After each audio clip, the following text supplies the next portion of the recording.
Hello, everybody, and welcome back to my channel. Today, I thought I would do a VR to Marine at the Waves of Your Soul hashtag mid-year top 5 decks. I thought it sounded like a really cool hashtag. Quite a few people are jumping on board with it and doing it, and I thought I would too. I don't do too many VRs, but once in a while, one or two do speak to me, and I love just having an opportunity to show off some of the decks that fit into these tags, right? So obviously this tag is about mid-year. We're in mid-year and the top 5 decks that you've worked with up to this point. I have 6. I'm going to do an honorable mention. I don't know, it's kind of funny when you're looking at them all piled up together, you're like, wow, there's kind of a theme going, and there's a lot of like dark colors and golds in the cards that I've been working with. So really interesting. But black and gold is some of my favorite colors, so makes sense. All right, let's get in here and check it out. It's a doomy, gloomy day outside, so it's a little shadowy in here. If my camera starts having a hard time, I'll turn on my overhead light, but I like to try to keep that off because it does create a lot of glare. So we'll see. I might have to turn it on halfway through. So this is what I started out my year with. I started my year out really strong, and this is the Ritual Tarot by Tara May. I also just backed her Kickstarter, The Cave of Sybil, and really super excited to get that. Yeah, like totally pumped about an actual legitimate dark magic deck. Can't wait for it. I am so pumped. When I had that email sent to me, I was like, yeah. And I jumped on and I believe I'm like 120. I grabbed it like right at the beginning. All right, so edged mine, but it's already coming off because I just use this deck so much. I absolutely love it. It is 100% me. I got the marked back edition, which I love. I think it's awesome. This deck, even when I'm not using it, I think about this deck. This deck is on my mind all the time.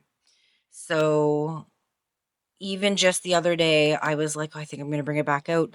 And I'm like, nope, I've got to give other cards or other decks a chance in my collection. But this one I spend a lot of time with. I really like it. It's me in a nutshell. It's everything that I encompass or I think about or the things that I like, the things that I navigate to, the things that I'm drawn to. So it only makes sense. The funny thing is about this deck is it took quite a while for me to commit to buying it, and the price point was the hardest part of this purchase. Now that it's here and I have it, I feel, I got it on sale, so I feel like I was okay. I'm okay. Like I got over it. Um, and it's just such a fantastic deck. I don't have anything bad to say about it, honestly.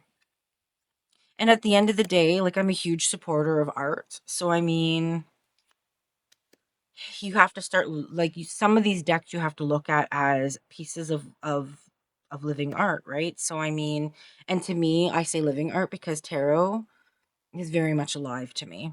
So it's an investment. It's purchasing an artist's work, right? And there's so many cards in here that I just absolutely love. But yeah, like this deck is always on my mind, and I haven't been working with it for a few months now. I'm gonna say maybe about 3 at the most, and it's still on my mind. I'm still thinking about it. I almost brought it out the other day, but I'm trying to give like other decks an opportunity, so I'm resisting like my draw to this one. But yeah, like this is number 1 in my book right now and has been for a while. My number 2 deck is the Dewas of Creation by Scylla Conway. This doesn't go away. This sits out on, I have a couple altars. So this sits out on my kind of my like main traffic area altar. I pull cards from it every single day, just one. And I just asked for a little bit of direction, a little bit of guidance, what it has to say throughout the day. And this to me is very universal energy, very earth energy, like everything energy, like the earth, the cosmos, the stars, the moon, like everything, seasons. It just it encompasses everything, and I love it. This and the ritual tarot are pretty much like the main staples of my practice, honestly. And I love it. I don't even know how else to explain this deck other than I just love it. I pull, like I said, a card from it every single day, sit that card out on my card stand where I can look at it throughout the day and are constantly reminded of its advice or guidance for the day. And it is 100% accurate. And her book is awesome too. Like I get into the book all the time, read about it all the time. She has like little suggestions, little things to follow. Like just it's a great, well thought out oracle. And I love it.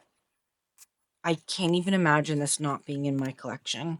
So it's starting to show its age. It's getting beat up. It's but I don't care. I love this deck. This deck has been sitting out and being used probably for consistently, I'm going to say about a year and a half now to 2 years consistently. This has not gone away. It sits out. I don't know. I'm going to have to maybe buy a backup copy so I just have one in case, because I do not think that, like, I can't imagine my life without this deck in it, honestly. So this is one of like my staples in my practice right now and has been for a while. The next one is the Usi Pagan and Other Worlds. Honestly, all of the Usi decks I've been spending a lot of time with. This one though I picked because it just kind of um I don't know, it was kind of a little bit, it stood out to me a little bit more than the other ones. But I mean, this is an Usi deck. Everybody knows what this is. It's a fantastic read. It is such a beautiful old energy feel to it. It's clear, it's precise. Each card is a beautiful little piece of artwork. And yeah, like I love this deck. It is an experience. It's a joy to shuffle. The backgrounds are gorgeous. Or sorry, not the backgrounds. The backs of the cards are gorgeous. And it's such a mature, developed energy. Like it feels like this deck is a million years old. Like it has this maturity to it, this energy to it that's so earthy and, like I said, just ancient feeling. It feels so old and it just taps into this wild energy. I don't even know how to explain it. It's beautiful. I love it. Besides the ritual tarot, this is the other one that I'm always like, "Ugh, I should grab my pagan. My pagan in other worlds." I do. I love this deck. I This is like a staple. The funny thing is like a lot of these decks that I'm talking about are like staples in my collection. Like I cannot imagine life without them. Like if you're gonna take anything away from me, take anything but the pagan other worlds, the devas of creation, and the ritual tarot. Like I think I can do without everything else, honestly. There are a few others that I'm like, I couldn't be without, but this year has been a very chaotic year, so I've felt drawn to use like the decks that I feel the most comfortable with and that I've connected the deepest with. So a lot of these decks that you're seeing from, this whole entire video are decks that Like I said, I can't even imagine not being in my life. All right, next one is fairly new to my collection, but I bonded with it very, very deeply, and that is the Botanica. The other deck, if you've seen my video on this, you'll know the whole experience that happened. But the other one has gone to its new home and is being loved and used. This one, I love it. I always say it's like a botanical edition of the Ritual Tarot. There's just so much in it, so much happening in it. There's so much history wrapped into these cards that are tied into these plants, different types of coinage to different types of armor to different types of swords to you name it, different types of vessels and cups. It's a great one. It really honestly is. A lot of thought has gone into this deck, and I think that it's worth getting if you're looking for a good botanical. I'm funny with botanicals. I always have been. Sometimes I have a really hard time connecting with them, but this one I immediately connected with. So this is definitely my botanical. If I was to pick any, it would be this one. And it's amazing. I love it. I love the way it reads. I like getting into the book and reading about like what this means or what these cups mean, where they came from, where they originated, how they were used. It's great. There's, like I said, there's a lot of thought that went into the creating this deck. And kudos to Beehive Press for owning up to their mistake and working diligently to correct it. In today's day and age, that just doesn't happen. So, I mean, that speaks volumes about what type of company they are. Here's the box. They're gorgeous. But yeah, the Botanica, excellent, excellent botanical deck. Next deck on the list is the Soul cards. I think everybody knows this deck. Everybody has seen them. This is such a great deck. It really allows you to tap into your intuition and to strengthen that aspect of things. The thing that I really like about these cards is you'll look at them and you'll be like, "Oh, okay, I feel this way when I look at this." And you think that you kind of have that, like the meaning of the card pinned down. But then you pull that same card a different day and you see it in a completely different light. And it looks different, it feels different. There's a different energy to it. This deck matches everything. Like I don't know how, but it literally matches everything. And I don't know, I really like it. I really enjoy it. I like its openness. Like I said, there's no boundaries with this deck. There's no guidance. There's no keywords. There's no booklet. There's I mean there is a booklet, but do you know what I mean? It's just so free flowing and it just leaves it right up to your interpretation and your intuition on these cards. And because of that reason, I can tell that, it's obviously not for everybody, but I love it. I was using it a lot with the Pagan and Other Worlds, and I really like the messages that were coming across. This is another great one. I really do like it. It's amazing. I like a lot of her work though. I have her the presents, portal presents, or the big cards with the faces on it. I really like that one too. I think it's called Portal of Presents. I have that one as well. Love that one as well. But this, yeah, this one's so great. It's beautiful. Really enjoy this one as well too. Worked quite a bit with it. More in the late winter into the very early spring. I was definitely using it more during that time. I've been thinking about this one too. It caught my eye the other day and I was kind of like, yeah, I haven't worked with it in a while. Maybe I should bring it out again. So we'll see. But I definitely love this one as well. Worked pretty heavy with it. And my last but not least, my honorable mention is Shadow Speak. This is a fantastic shadow deck, obviously, but you can also use it as just um, an oracle if you wanted to.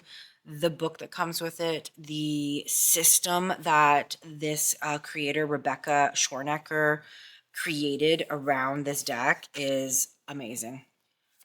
I love this deck. This deck is it is deep. It's very similar to the Reclaim Oracle, but I actually like I navigate to this one better or more. This one to me just speaks more to me. It connects in with me a little bit different. I do love the Reclaim, don't get me wrong, absolutely love it. But this one has a very strong system, and it's just there's so much thought put into it. She's got quite a few decks that are really quite spectacular. I really like her work. So, yeah, this is such a great one. I love I love the minimalist colors, like just the simple palette. And like I said, you can totally just use this as an oracle if you wanted to, but I feel the value in this deck lies in the system that she's created and the book that comes with it. I didn't grab the book. It's actually a really decent sized, good book. And this is an amazing shadow deck. And I worked with it when I was doing my shadow work, which I tend to do more towards the quieter winter months, not so much during the summer months. But yeah, so this is my my honorable mention because it's fantastic. Cardstock on all of these decks are pretty fantastic. The Botanica is a little bit cardboardy, but the rest of them, the cardstock is really quite similar and very, very good. The cardstock on this one's really nice. I like the way that it feels. It's matte. It's only got a little bit of gloss to it. So I mean it's really honestly a fantastic deck. I absolutely love it. It is my go-to for shadow work. Well, there you have it. There is my mid-year top 5 decks, 6 decks technically, because I have an honorable mention, right? Can't leave that one out because it's excellent. Thank you, Maureen, for creating this tag. It was a lot of fun. And it's really cool to just sit back and look at what I've been working with since January, right? And I mean, you can see a very similar theme happening here among them, right? So really interesting. And like I said, a majority of these decks are staples in my practice. So that was really cool to see. But anyways, well, thanks for watching. And like I always say, I'll see you guys on the next one. Enjoy the rest of your day.